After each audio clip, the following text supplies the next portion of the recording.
नमस्कार दोस्तों, मेरा नाम है मनीष कुमार सिंह और आपका बहुत बहुत स्वागत करता हूं मैं 4 पीएम महाराष्ट्र में।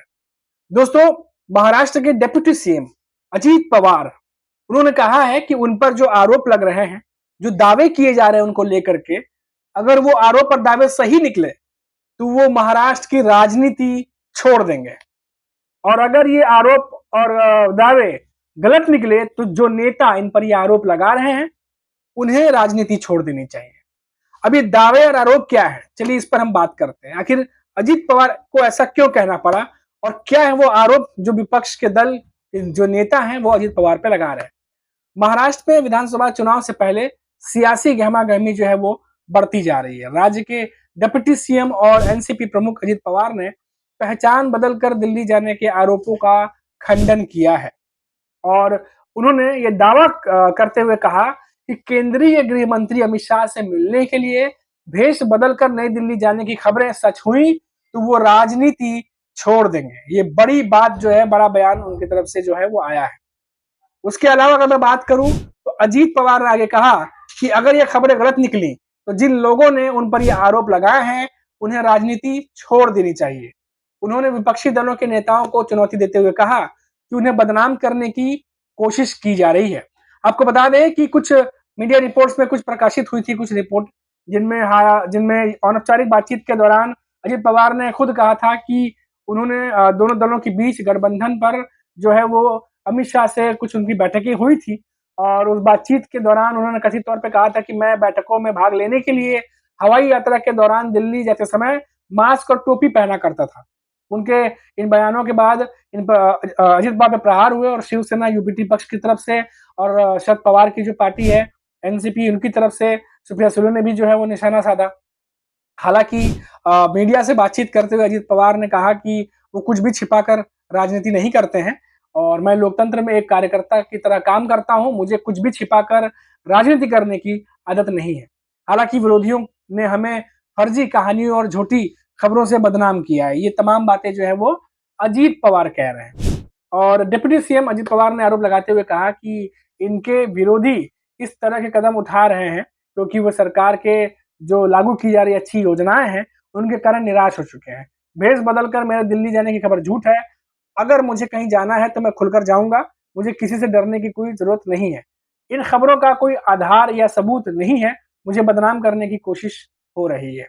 ये बात जो है ये अजीत पवार कहते नजर आ रहे हैं। लेकिन इन सब बातों के बीच में सबसे बड़ा बयान है उनका वो ये है कि जो बातें जैसे संजय राउत कह रहे हैं या सुप्रिया सुले कह रही हैं, अगर ये कहते हैं कि अगर ये सच साबित होता है तो वो अजीत पवार राजनीति छोड़ने के लिए तैयार है। तो ये बात जो है अब बढ़ती जा रही है। देखिए, कुछ दिनों पहले ही संजय राउत ने ये आरोप लगाए थे कि अजीत पवार जो है वो भेष बदलकर अमित शाह के पास मिलने जाया करते थे। वहीं सुप्रिया सुले ने भी ये आरोप लगाए थे कि अजीत पवार भेष बदल के जाते थे या नाम बदल के जाते थे।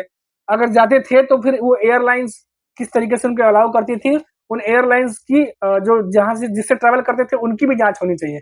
यहाँ तक की मांग जो है वो सुप्रिया सुले ने कर दी थी। अब इसको लेकर के जब दोनों ही पार्टियों की तरफ से हमला हुआ तो अजीत पवार सामने आए और आज तमाम बातें जो है उन्होंने अपने पक्ष में कही है।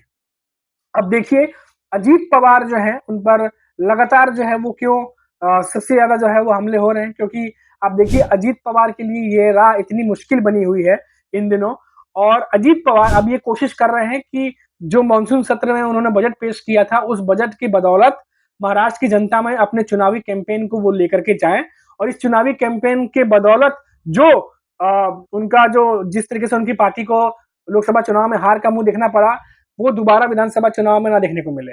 और इसीलिए अजीत पवार जो हैं वो विपक्षी दलों के जो नेता अगर वो हमलावर होते हैं तो उसको डिफेंड करने के लिए अजीत पवार तुरंत जो है वो बयान जो है वो आजकल दे रहे हैं। आप देखिए कि अजीत पवार जो है वो जो बजट पेश किया गया था जिसको कि विरोधी दल जो है वो चुनावी बजट कह रहे थे, उस बजट में कई सारे स्कीम जो है वो अजीत पवार ने डाली थी। अब इन्हीं स्कीम की बदौलत अजीत पवार ये मान रहे हैं कि चुनावी कैंपेन में जब अपने चुनावी कैंपेन में वो प्रचार प्रसार करेंगे तो हम स्कीम की बदौलत विधानसभा चुनाव में इनकी स्थिति पहले से बेहतर हो सकती है, ऐसा अजीत पवार मान रहे हैं। वही देखिए तो एकनाथ शिंदे भी जो है इन्हीं स्कीम्स के बदौलत जहां भी वो जाते हैं वो लाडली बहना की बात करते हैं या गैस सिलेंडर की बात करते हैं सस्ता होना, तो ये तमाम बातें वो करते रहते हैं जो महाराष्ट्र सरकार जो है उन्हें स्कीम दे रही है। इसका चुनाव प्रचार कैसे होगा, प्रचार प्रसार कैसे होगा, उसके लिए भी एकनाथ शिंदे जो है वो प्लान बना करके बैठे हुए हैं। तो ऐसे में इस जो स्कीम जो मानसून सत्र में लाया गया है, यही घूम फिर कर एक तरीके से ब्रह्मास्त्र की तरह जो है वो इस्तेमाल करना चाह रही है मायावती और उनके दल के नेता, खासतौर से अजित पवार। और ये बात जो है वो एमवीए गठबंधन के नेता अच्छी तरह समझते हैं, जो कांग्रेस है या उद्धव ठाकरे की जो शिवसेना है और या फिर शरद पवार की एनसीपी है।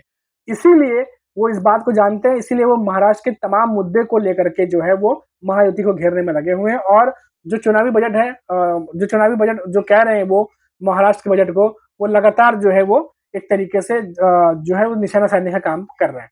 तो कुल मिलाकर इतना ही है कि अभी जो है अजित पवार पे लगातार हमले हो रहे हैं, अब से नहीं बल्कि लोकसभा चुनाव समाप्त हुए तब से। उससे पहले सब कुछ ठीक था, लेकिन जैसे ही उनकी स्थिति महाराष्ट्र में समझ में आई, विपक्षी दलों ने भी हमला बोलना शुरू किया, साथी दल के जो नेता थे वो भी बोलना शुरू किया। हालांकि बाद में बीजेपी और तमाम जो अजित पवार की पार्टी के नेता थे उन्होंने खुद बोला कि कुछ भी बोलने से पहले सीनियर नेताओं से बात कर लीजिए, ऐसे कुछ भी मत बोलिए, नहीं तो मिसअंडरस्टैंडिंग पैदा होती है, इसीलिए सबको रोका गया। खैर अभी भी लेकिन जो दांवपेच चल रहे हैं उसमें अजित पवार की मुसीबत कम होने का नाम नहीं ले रहे हैं। लेकिन आने वाले चुनाव में की तैयारी को देखते हुए अजित पवार जो है पूरी कोशिश कर रहे हैं कि इस बार विधानसभा चुनाव में जो उनका रूप है वो बदला जाए।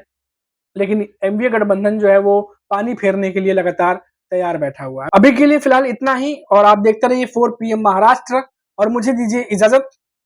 नमस्कार।